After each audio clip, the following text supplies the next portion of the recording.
Michigan is not invincible. College football is playing crazy. That's why we love it. Number 2, number 3, and number 4 all go down, including Michigan at Iowa City against a Hawkeyes team that came in at 5-4 and got blown out at Penn State by 27 points the week before. Michigan has looked like the best team, maybe outside of Alabama, for most of the college football season, but not on this night. So crazy ending in regards to Iowa getting in position and back and forth and back and forth. So it looked like when Taco Charlton put a hit on C.J. Beathard late in the game with 1:54 to play, causing the underthrow and the interception by Channing Stribling, that Michigan survived at 13-11.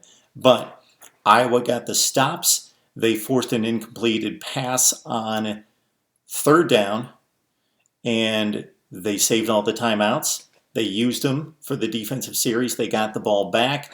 There was a face mask penalty that was very questionable against Desmond King, but it was Mike McCrary with the penalty against him for Michigan, and Akram Wadley made an 11-yard pass reception that got it down to the 25. C.J. Beathard to scramble up the middle on a third and short play, and Iowa pulled it off 14-13 on the freshman walk-on Keith Duncan's field goal at the gun. 14-13, so Michigan falls like Clemson and like Washington from the ranks of the unbeaten. And what this really sets up is one of the strangest scenarios we've seen in the short playoff era.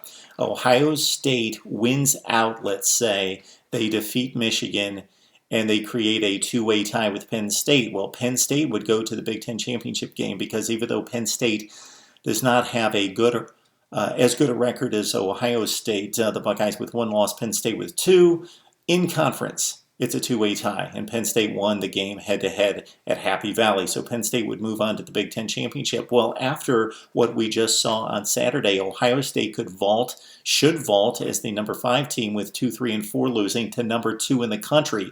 Well, you would think if they are dominant against Michigan State and Michigan, or just win those games, that they would hold the number 2 ranking. Well, what if Penn State goes to the Big Ten championship game and wins?